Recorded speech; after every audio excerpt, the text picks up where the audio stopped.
Welcome to another edition of the Corner Booth Podcast here from the Snowdon Deli. I'm Aaron Rand from CJD along with Bill Brownstein of the Montreal Gazette and our special guest today, Montreal Gazette columnist and author Josh Freed. Josh, welcome. Hello, Aaron. Thanks for being here. By the way, let me just stop for a second and point out to all those people who have commented on the website, this is really a smoked meat sandwich.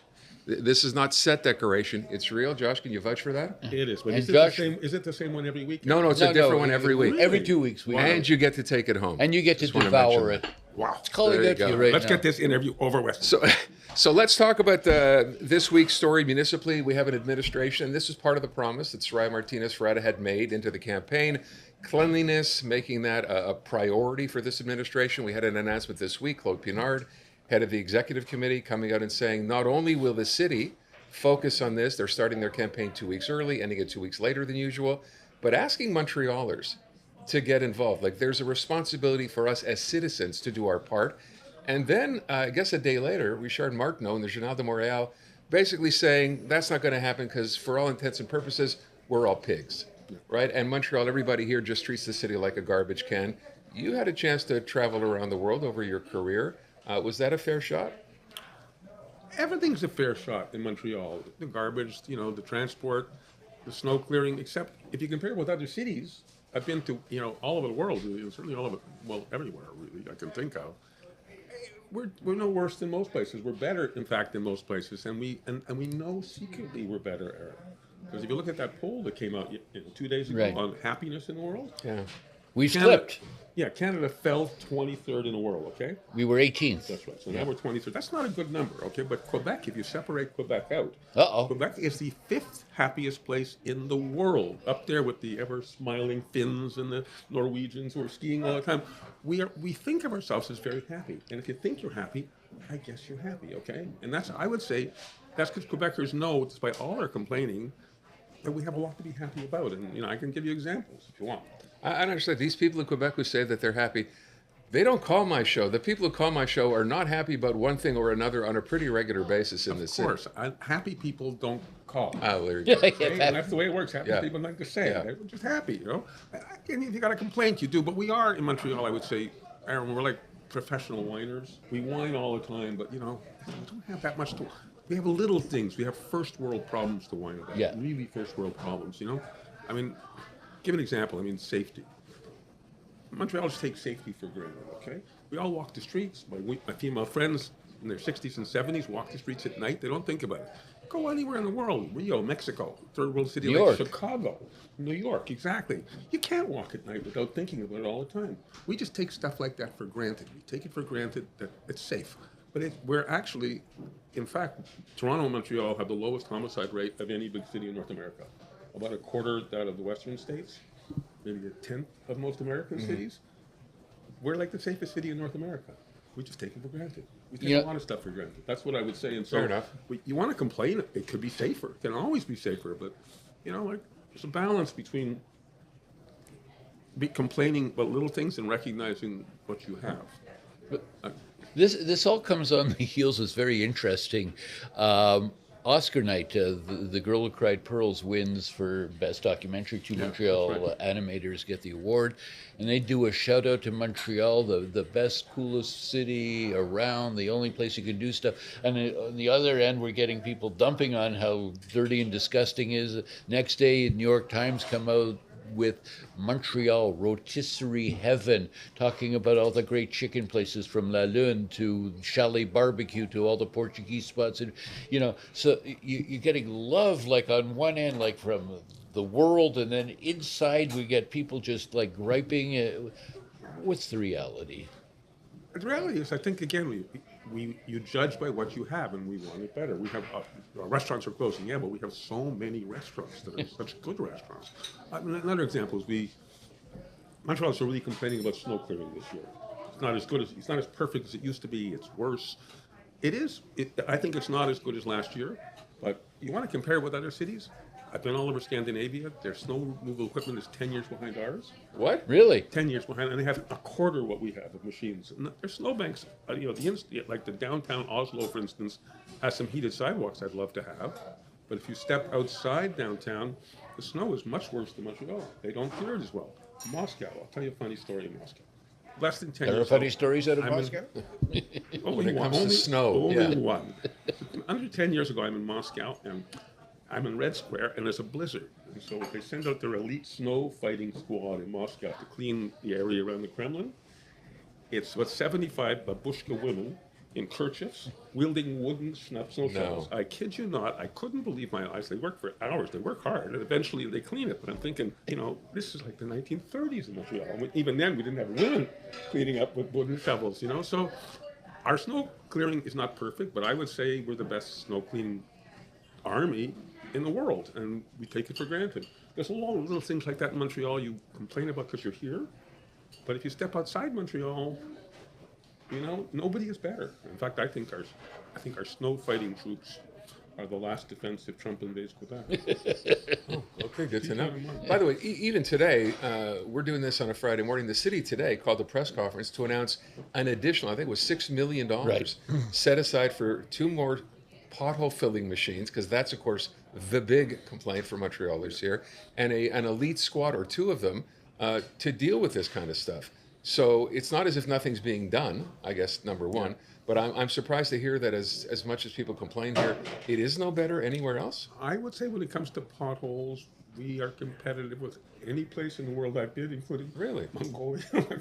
we are world, they always compare us to Mongolia. We are world class when it comes to potholes. I think nobody can outdo us on that. I'm champions. Okay? And I don't care. And just keep on complaining because it's the only hope we have. I don't trust the pothole machines myself. Okay? Why? Because they don't have a big budget to repair them. They're always broken. Well, they have 4 of them, and know, like they're broken.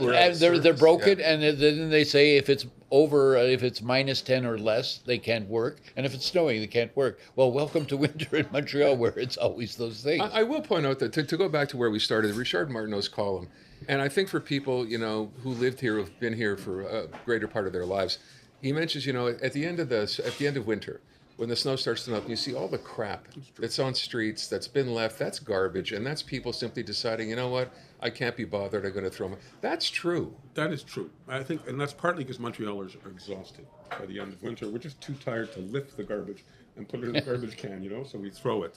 It's not excusable. We should have more civic responsibility. He's right.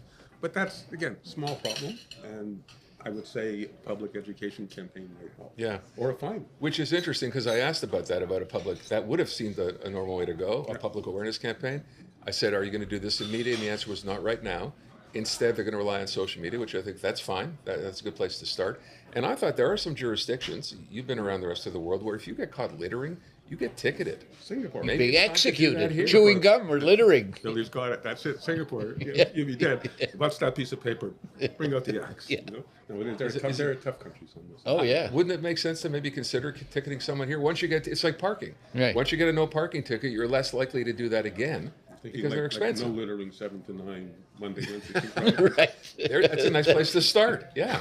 You get caught littering during rush hour, you're in big trouble. Well, she suggested, the mayor, that there'd be no garbage cans in LaFontaine Park, that people take home their garbage. The Like, last that's good. mayor. Yeah, the last mayor. Yeah. That's a bit of a problem. I would say more tickets, but also maybe more garbage cans. Well, yeah, Yeah, it seems obvious. but The idea that everybody we're supposed take home your garbage. Yeah, that's going to work. Yeah, I mean, on my block, I can walk 11 blocks to get to a garbage can. So you have to. It's testing your social responsibility, and less distance would maybe be. But you're be like good. on a park, and there's no garbage cans there. not down the street.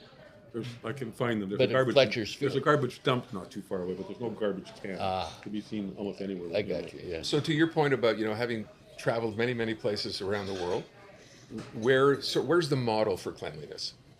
Switzerland.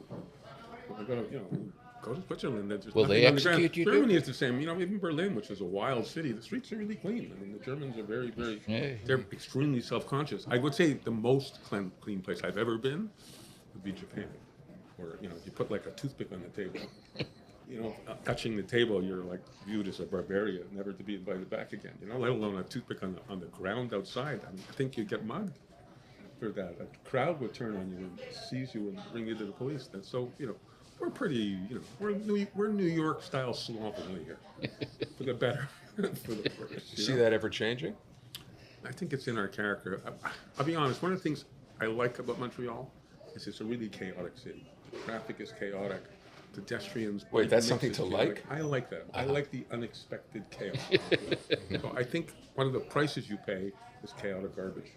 Okay? I'm not in favor of that, but I think it's just part of our personality. Toronto's a much neater, cleaner, I would say more Protestant city, really, in a sense. You know, the rules.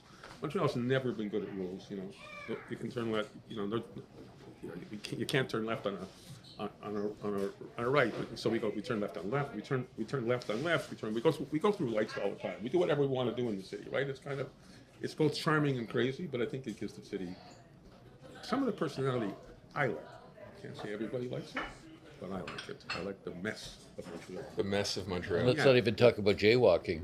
Well, that's part of it, though. Yeah, I know. So I guess you There think is no word for jaywalking in French. You know that there is no French word for jaywalking? Yeah. There's no French word. It does not exist. I remember when they cracked down downtown on people crossing against lights or jaywalking. And What? people were getting tickets. Yeah, by people the were way, getting right, tickets, for a and people while. were going, "What? I've been doing this my whole life. What is wrong?" I see it as my civic duty to jaywalk, Yeah. teach younger millennials how to jaywalk. Yeah. They're often standing there at a red light with no traffic, you know? Yeah. And I sort of lead the way. And I say, You know you're going to get in trouble for this, right? I know. Yeah, no, he's a maverick. But you know, it's interesting. But in Montreal, I don't even look at the lights. I look at cars coming down. Lights mean nothing because people go through lights all over the place. So I'm just looking to see if there are any cars. I talked to a policeman years ago who was running the traffic department. I can't remember his name, and I asked him about jaywalking, and he said the truth is, he said the most dangerous thing to do is to just cross the street just after the light, where a car spins Right. around the corner. That's where most deaths take place. He said the safest place to cross the street as a pedestrian is actually in the middle of a long block. street, yeah. Right. Right in the middle. He said, we don't want to sell that to people. Yeah. Don't say I said this, but that's where I cross. So, you know, So I guess it would be California has legalized jaywalking. legalized. Legalized jaywalk. What does that mean? It means you're allowed. There's no tickets. You cannot get a ticket for jaywalking. It's legal. I guess we shouldn't follow that precedent, or I mean, that's something I think we could deal with here. But the other thing is, and then you have the occasional Ontarian who comes in here and thinks they can turn right on reds, which Yeah. you know throws us off because Don't think we should do that here, right on red? never.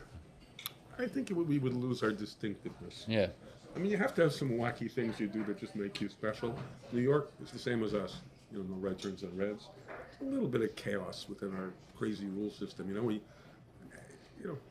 have no rules, but we have one rule nobody else has. Make us unique. Yeah. Make us Okay. unique. It's hard to be eccentric. We're an eccentric city, and it takes work to be eccentric. The Corner Booth podcast is brought to you in part by the Snowdon Delicatessen, where we are. 75 years in business, the hub of Montreal's greatest smoked meat, plus carnotzel, potato latkes, and the famous Snowdon Deli party sandwiches. That's the Snowdon Delicatessen. But it's interesting you pointed out that Quebecers are like the fifth happiest.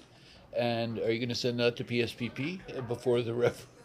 Well, it's funny, you know, when it comes to Quebec, I find, especially when it comes to Montreal in particular, I think Anglos and Francos are different in complaining about it. Like, Anglos complain about one thing all the time. Leaving potholes aside, we all complain, okay? Yeah. Anglos complain about stupid language legislation. That's our bug in that. We can't stop complaining because it's aggravating and it really is a pain, okay? Right. We're specialists. That's what we complain about. You press 9, you got to listen to 5 French messages to get an English message, right? But we don't actually, most of us like the city or love the city. Yeah. And that's, I think, why we live on island. Right. We all live here in West Island. We live downtown. Francophones have been fleeing Montreal for the last, 10 years to the South Shore because they're tired of Montreal. in Or many Laval, cases. yeah. And then they argue that Montreal's too English because they're leaving, which isn't entirely fair. I think there's more pessimism in my feeling about by Francophone Montreal about Montreal than Anglophones who I think love Montreal and know it's a great city.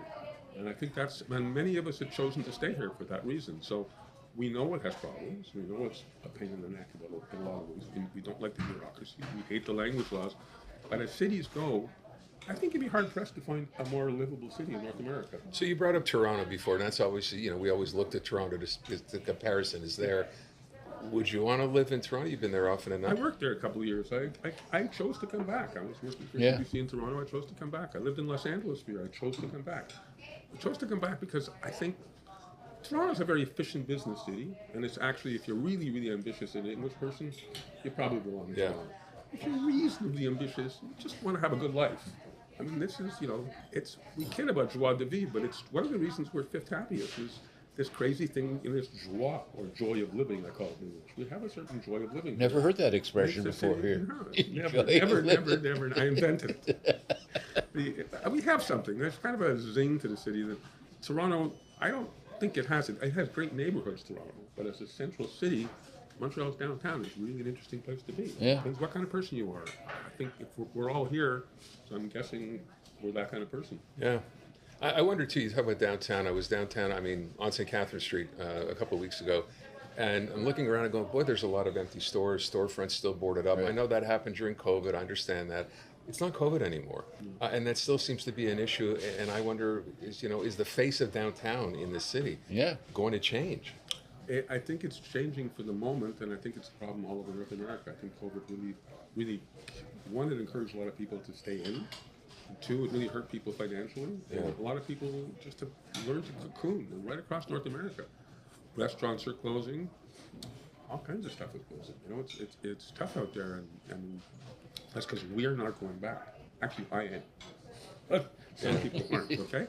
And it's a real problem. I think if you don't have a bustling downtown, you lose the kind of soul of the city. No, it's weird though, because so we mentioned COVID. I remember having this discussion actually with my wife, saying, you know what, once COVID is all over and done with, I think we're pretty resilient as human beings, and we'll bounce back. But to your point, I think a lot of what happened back then, it's 5 years in the rearview mirror. We're still dealing with this Yeah. now in terms of businesses, right? I mean, Yeah. that's Well, what when you scary. look, street very close to both our hearts, the Maine, like my family's from there, yours, and all the rest, which was bustling like 15, 20 years ago. And then you look what's happening today. I mean, in St. Lawrence is not what it was like, the Maestro places like that. Well, I you're mean, going to look at that administration that decided, remember, to dig up that Oh, yeah, street right. and dig it up again. That was the beginning of the Over and decade. over. I mean- And I was just in a glasses shop on the Main yesterday, and they said ever since they built a huge hole up, like a construction zone 4 years ago, and left 2 years, they left the street closed. They said all their old business left. Yeah. You can't get it back. People got out of their habits. Yeah. One from construction, two from COVID. Habits change, and it's very hard to change those habits Right. back.